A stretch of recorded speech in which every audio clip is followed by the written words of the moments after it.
Selamat datang di Pojok Santai. Sebelum Anda mendengarkan audiobook ini, kami menginformasikan bahwa channel ini adalah review audio dari buku yang ada di Indonesia. Untuk membaca keseluruhan buku ini, kami menyarankan membeli buku aslinya di toko buku kesayangan Anda, baik offline maupun online. Keberadaan channel ini dimaksudkan untuk membantu Anda mendapatkan pengetahuan dari buku-buku kesayangan Anda. Jangan lupa untuk subscribe, like, dan komen. Selamat datang di Pojok Santai, channel khusus yang membahas komik dan novel dengan cara asyik. Seorang kakek tua bernama Eyang Watu Agung mendatangi Adipati Rakonda dan Panglima Rupadi. Siapakah kakek tua itu? Yuk langsung saja disimak video berikut ini.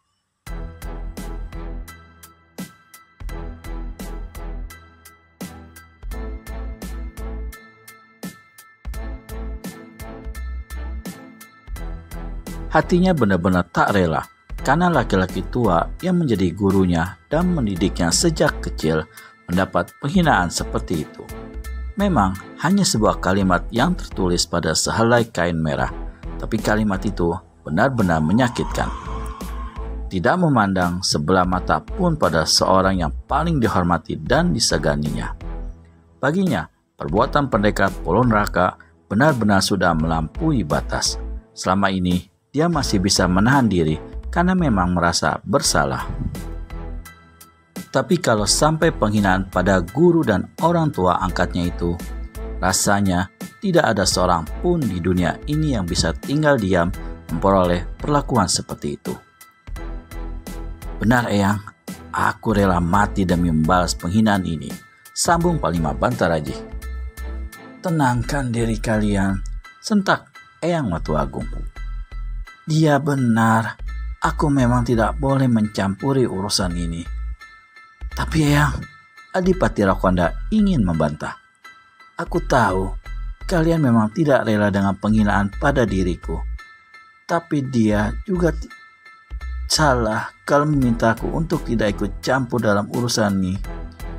Meskipun aku tidak menyukai caranya, tapi aku bisa memaklumi. Eyang Watu Agung langsung memutus ucapan Adipati Rakonda. Suasana jadi hening sesaat. Dan kau Bantar Aji, tidak sepatutnya kau mengorbankan orang-orang yang tidak bersalah dan tidak tahu menahu mengenai masalah ini. Terus terang, aku tidak setuju dengan caramu.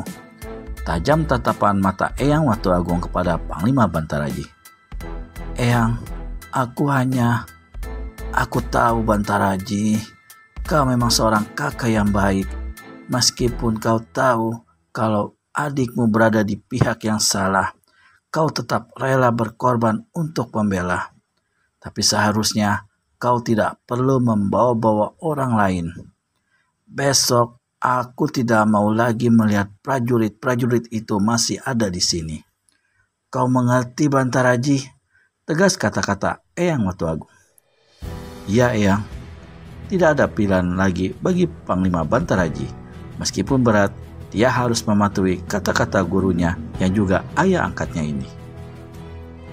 Kapan pendekar Pulau Neraka itu akan datang menantangmu? Tanya Eyang Watu Agung beralih menatap pada Adipati Rakonda. Besok tengah malam, saut Adipati Rakonda. Kau harus menghadapinya secara ksatria Rakonda. Aku akan tersenyum melihat kau mati dengan cara seorang pendekar sejati. Adipati Rakonda hanya diam menunduk. Dan kau Bantaraji, aku tidak mau lagi melihatmu berlaku bodoh. Kau paham Bantaraji? Paham Eyang.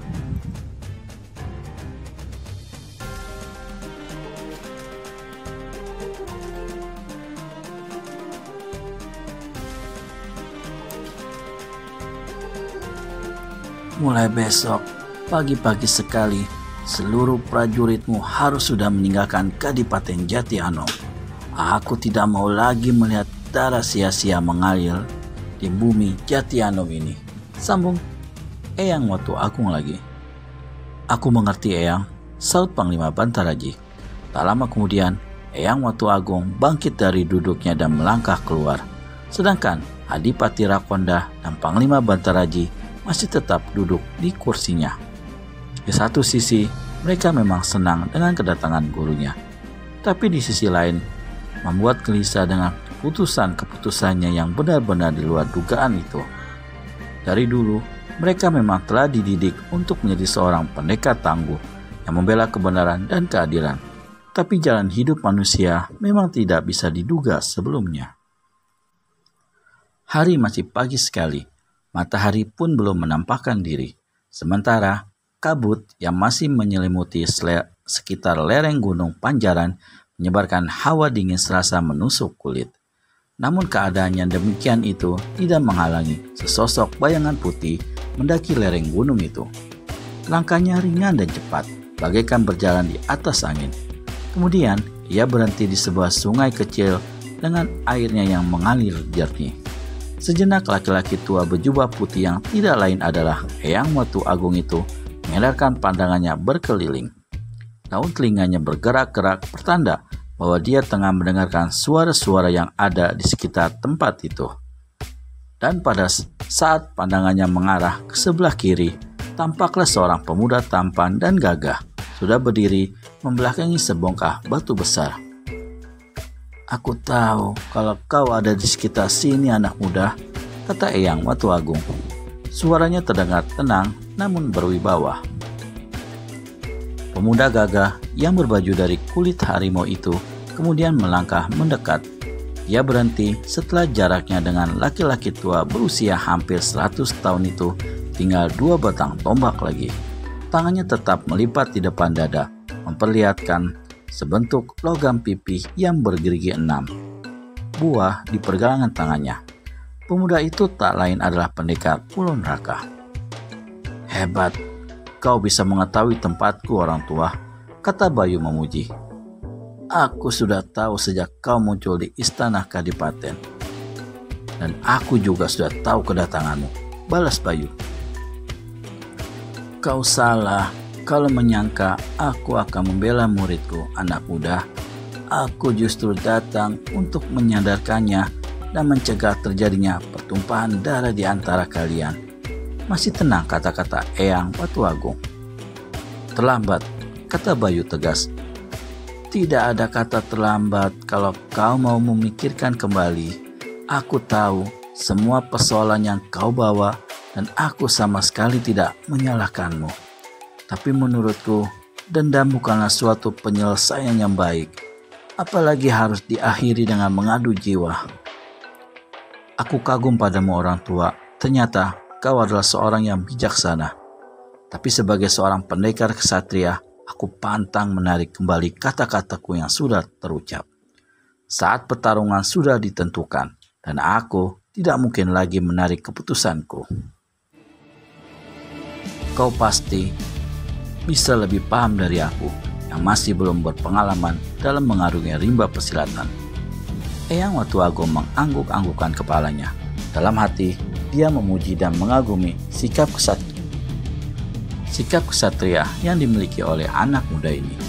Tapi sebagai seorang guru dan orang tua angkat Adipati Rakonda, Eyang Watu Agung rasanya tidak akan bisa membiarkan muridnya tewas di tangan pendekar Pulau Neraka.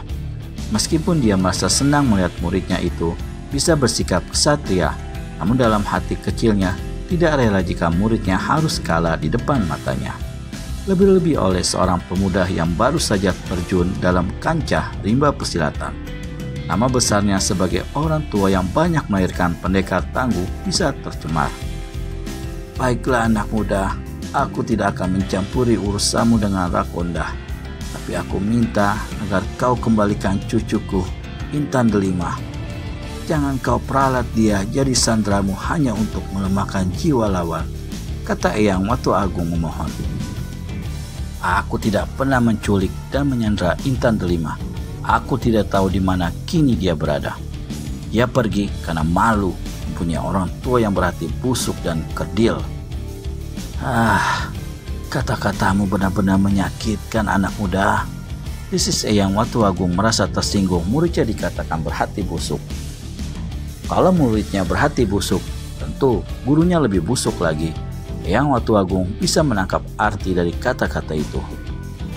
Maaf, aku sama sekali tidak bermaksud untuk menyinggungmu. Tapi semua yang kukatakan itu adalah kenyataan. Aku tidak keberatan jika kau membelanya, tapi kau harus berhadapan denganku, kata Bayu tegas. Kau menantangku, pendekar Pulau Neraka? Terserah apa tanggapanmu. Yang jelas, tujuanku hanya satu, dan aku tidak peduli siapa saja yang ada di belakangnya. Bagiku, penghalang tetap penghalang dan harus aku hadapi. Tegas kata-kata Bayu. Akankah benar-benar terjadi pertarungan antara Eyang Watu Agung dengan Bayu Hanggara alias pendekar Pulau Neraka? Temukan jawabannya di video selanjutnya hanya di channel Pojok Santai.